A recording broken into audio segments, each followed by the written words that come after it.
일부에서 강자로 손꼽혔던 오로치 도포는 한마 유지로와 잠깐 라이벌이었던 캐릭터다. 그는 평생 가라데만 수련하며 살아왔던 바보라서 무술에 대한 확고한 철학을 가지고 있다. 50년이라는 긴 세월 동안 무술을 연마한 그는 바퀴 세계관에서 강자 중 한 명이고 양자인 카츠미를 중국에서 데려왔으며 신심의 가라데를 창시한 인물이자 그의 제자로는 스에도 아츠시, 카토 키요스미 그리고 몇만 명의 문화생들이 있다. 도포는 아무리 많은 사람들이 칭찬하고 우러러봐도 언제나 겸손한 태도를 보이며 완벽한 물을 찾기 위해 평생 동안이나 기나긴 여정을 해왔을 정도로 노력의 끝이 없다만 정작 본인보다 늦게 격투를 시작한 유지로에게 2번이나 털리면서 그대로 콩라인에 합류했다.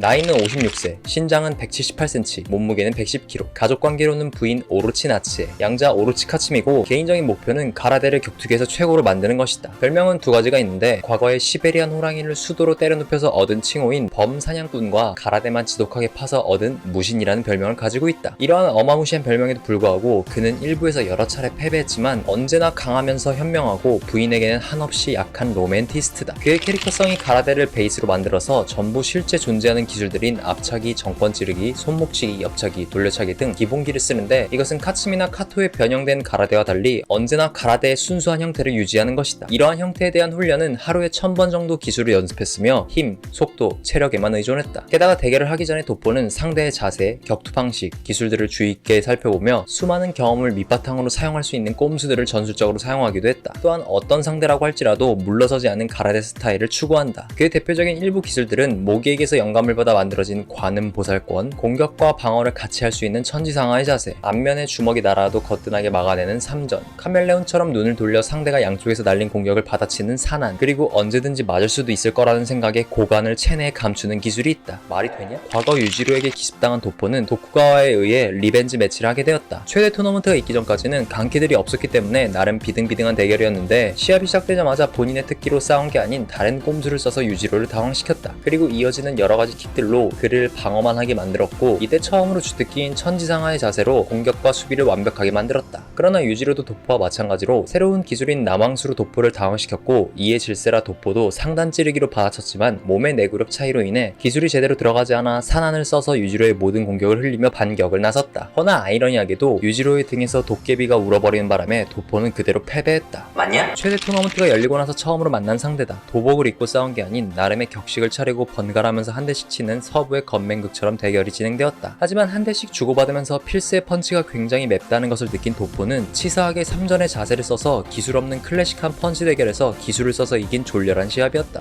유지로가 미국 대통령한테서 빌려온 도포의 16강 상대였다. 공중에서 내려오지 않고 계속 차는 기술을 가지고 있어서 도포는 이것을 간파하고자 방어수를 이용해 아마나이의 공중살법을 깨버리는데 정작 아마나이가 서브 미션을 걸어 분위기를 완전히 빼앗겼고 이 상태에서 팔꿈치로 계속 내리찍어 그로기 상태까지 가서 도포의 패배가 기정사실화되었다. 그러나 이때 아마나이의 왼쪽 발톱을 한순간에 전부 뽑아버린 뒤 상대의 공격들을 전부 흘리면서 본인의 공격은 적중시키는 등 도포는 승부를 원점으로 되돌렸지만 다시 한번 서브 미션이 걸리면서 발이 부러지게 된다. 허나 아이러니하게도 아마나이가 일격만 날렸으면 승리였는데 정작 도포가 싸울 수 없다고 지 혼자 판단하며 관객들, 심판 등 모두에게 항복을 요구했고 창난 분위기를 유지로가 견디지 못해 난입해서 도포가 승리했다.